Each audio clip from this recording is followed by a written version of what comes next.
Hello Guardian, you might have stumbled upon this video because you've either just started playing Destiny 2 or are a returning player and are wondering what you can do to catch up.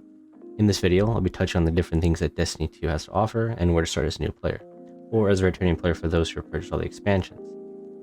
A part of this video's content might be locked for you if you're playing as a free-to-play player. As of this video, we are in Season 19 of the Witchqueen expansion. Some of this information might become irrelevant during Lightfall, and if there are other major changes, I'll make a guide to cover those new changes and how that impacts the new and returning players. Feel free to provide any suggestions you have in the comment section if I have missed anything, or if there's other questions you might have so other people can help answer them. To start off the video, you're going to want to pick a class. When you first boot up the game, you're limited to 3 character slots, but you are not locked to one class. So you can have up to 3 hunters, or you can have one of each class. At some point, you're going to want to make 3 characters. I do recommend creating 1 hunter, 1 warlock, 1 titan, as experience in other classes will help give you knowledge of how they work. A brief rundown of the classes. Hunters are squishy, provide high damage healing abilities and dodges. Warlocks are centered around the rifts, which provide passive healing or passive damage boost, while providing an array of supportive options. Titans are the tanky class and can punch everything and throw up the barriers. They offer an array of support options and have one of the highest damage healing abilities in the game. Once you pick your first class, you'll be taken through a series of introduction quests and stuff you need to help unlock other things in the game. These quests will involve the completion of, but in no particular order, and can be done at the player's own pace. Escape the Cosmodrome, Tower Visit, which gets you to meet other tower vendors and they provide you specialized quests for them. Become Legend quests, which will help level up your light level and hit certain milestones within your Destiny 2 playthrough. Impossible Rumors, a new challenger, A Guardian Rises, and Learning Light, which that quest will teach the player how the subclass system works. Eventually, you will wrap up everything by completing a Guardian Rises quest, which will reward you some starter gear, a starter ship, and a sparrow. Keep in mind that your ghost and ship slots are purely cosmetic, but the ghost slot will offer you some customization in the form of mods, which we'll talk about later. At some point, you'll be given the new Watch 200 RPM scout rifle. It comes with overflow explosive payload. I would highly recommend keep the scout rifle because it's already been given a very powerful role, which is strong in specific high-end content. You'll need to repeat this on your 2 other remaining characters, so be prepared for a long ride. With the expansion Forsaken, which was vaulted previously to the Beyond Light launch, the seasonal system was created. This is created for players to not have to deal with content drought and offer content for players to do each week, or they can crush you at the end of the season should they not want to wait. The season includes a season pass, which functions very similar to a battle pass, but is extremely easy to get levels from. This is gained by completing any activity in the game, completing bounties, or farming enemies. You can gain a good portion of ranks through the seasonal challenges, which aren't too hard to do. The season pass offers a variety of resources to the player, armor, infuse or dismantle, which guarantees a transmog, and seasonal vendor armor, and seasonal ornaments, which can be used as cosmetics through transmog system. On top of that system is the artifact that the player obtains at the start of the season, and this artifact helps track upgrades that provide additional mods for you to use during the season, and these are generally considered some of the best mods to use during a specific season. This also tracks your power bonus to light levels, and I'll explain how light levels and the power bonus system works shortly in the video. Destiny 2 has up to 3 main classes. Obviously we know there's a Hunter, the Titan, and the Warlock. Each main class has an array of subclasses that are tied to energies and elements that are in the game.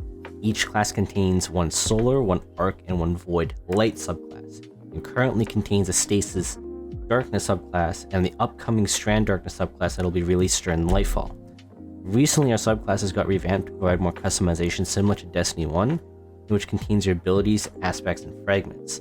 I'll create a video to go more into detail about this in the future, but generally you can read the tooltips or look into other video guides on how to make specific builds within your subclass. Now that we've covered the new light introduction quest, seasonal system, and stuff that opens up the game to you, let's go over a few things first before we dive into the content that you can do. Let's talk about Pinnacle and light level system. If we look at the numbers, the name Power, this indicates the player's current light level. When you hover over it, a tooltip will appear and give the player more information on how it's calculated. There's a few caps you need to worry about in the game that's currently present right now. There's a soft cap, which happens when you reach the minimum recommended light level of the season. As an example, in Season 19, the soft cap right now is 1570. Hard cap happens when you reach the midway point of the season's cap. This is usually around 10 levels higher than the soft cap. As an example, in Season 19, the hard cap was 1580. Pinnacle cap happens when you reach the highest light level through the game outside of artifact power levels.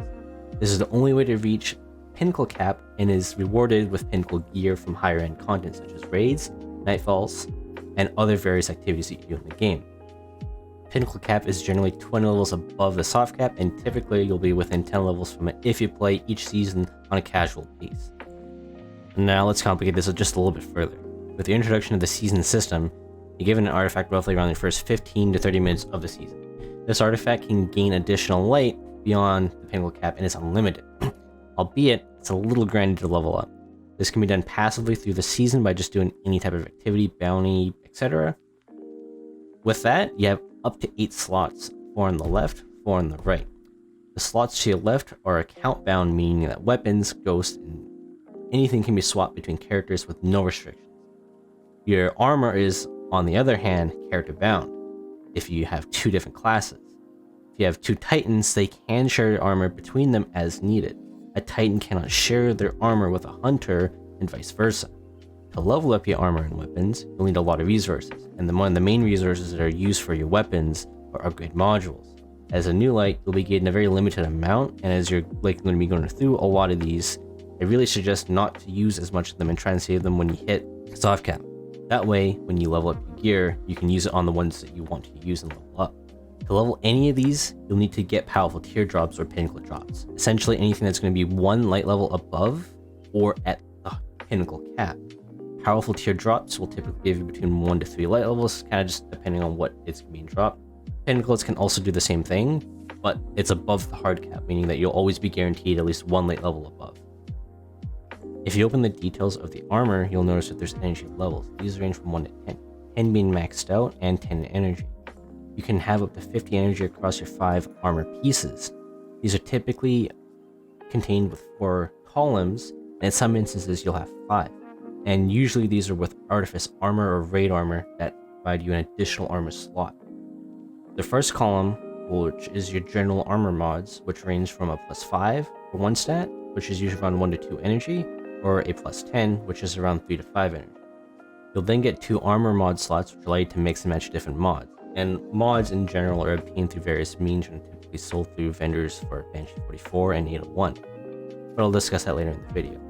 Then finally, you'll get the combat style mod, which allows you to build craft. I'll create a video going more in detail if people are interested about build crafting, but generally you want to aim to get as many mods from Banshee and 801 as will help you improve your survivability, your damage, and provide an array of buffs to not only yourself, but to other guardians. Now you might have noticed in Destiny 2 there's 6 different stats, and some of them matter to the player for the class they play. Each stat has up to 10 tiers, 1 being the lowest and 10 being the highest. In total, you can go up to a tier of 10 stat points, and tier 10 is capped at 100 stats. Any further stats above 100 will provide no additional benefits. The top stat is called mobility, and the stat is a hunter's primary stat that they want to invest into, which lowers a class ability and provides higher move speed and jumping to other classes.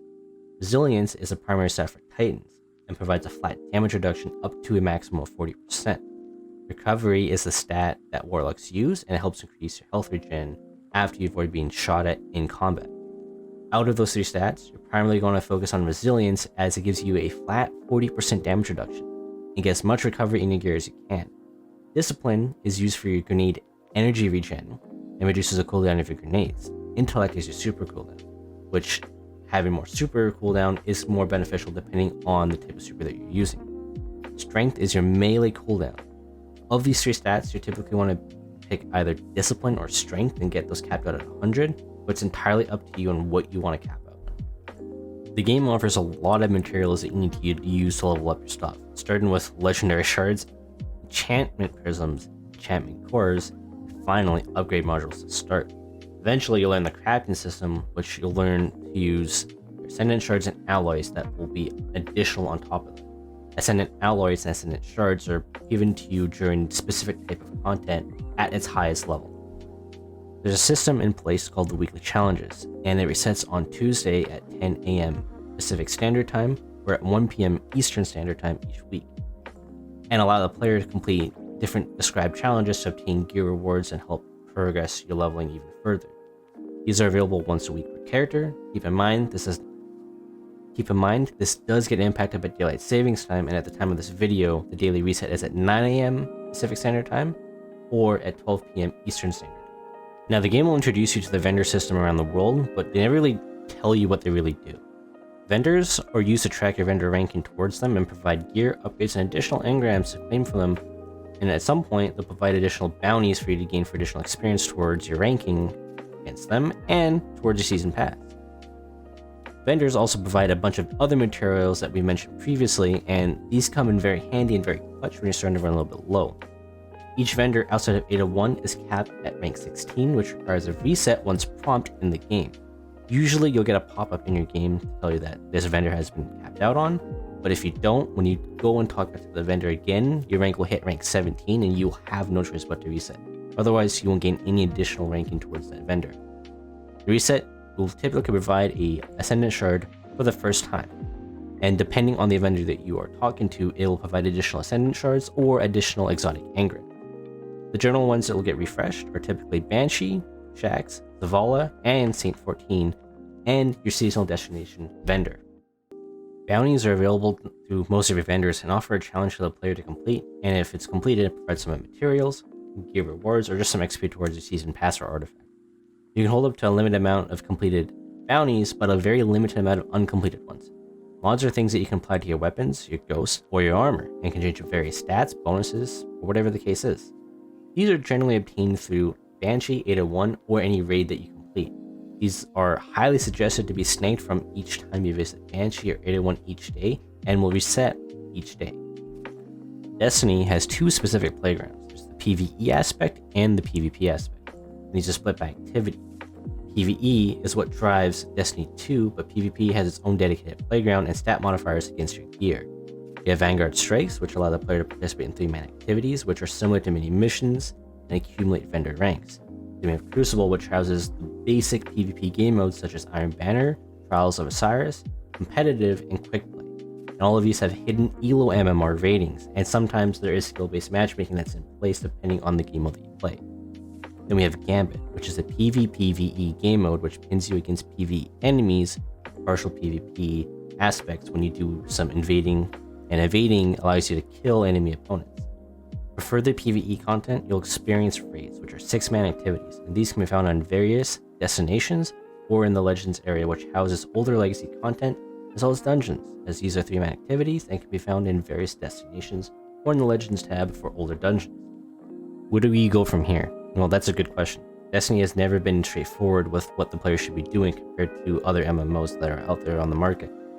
Destiny traditionally operates on a weekly system where to get any gear or increase your light is obtained through weekly pinnacles or powerful tier engrams. The biggest problem that Destiny 2 has had is a clutter of these activities. A lot of them require the player to do harder difficulties in order to obtain specific pinnacles or powerful engrams, which typically can hinder new players from attempting them to get better weapons or higher light levels. Here's a list of things that I suggest that you can work on during your time playing Destiny 2. Obtain the seasonal soft or hard cap, then work towards the pinnacle cap slowly. Complete the Beyond Light expansion to obtain your Stasis subclass, and then respectively when Lightfall drops, work towards getting your Darkness Strand subclass. Complete Shadowkeep and Witchqueen to unlock additional content and access specific activities that would be locked behind it if you didn't complete them. Go visit Ikoria at the Tower to obtain further light subclass abilities. Aim to get a character or multiple characters with double or triple 100 stats. Primarily focus on resilience, as this will grant you a flat damage reduction up to 40% at tier 10. Then focus on discipline or strength as your secondary stat. Most people go for tier 10 resilience discipline for PvE, and most people aim for tier 10 recovery and dump the rest in the remaining stats depending on how their playstyle is. Complete your Vanguard pinnacles, Crucible pinnacles, and Gambit pinnacles, as these are generally very simple pinnacles to get, and it requires you just to do 3 matches. Complete your first raid, get some raid gear and weapons. If you're lucky, in some of the newer raids you might get the exotic weapon to drop, which are up to the RNG gods if you can get one. These typically are on a 3 character a week lock and cannot be farmed outside of that. Keep note that this applies to the newest raid release only. There's a system in place called the Weekly Challenge Rotator, which rotates raid and dungeon challenges to older legacy content and raids. Each week this can be farmed if it is on a weekly rotation. If it's not on a weekly rotation, then you cannot farm them. Obtain any missing weapon exotics through the exotic kiosk at the tower, as there's legacy exotics from previous years and seasons that are only obtainable through here.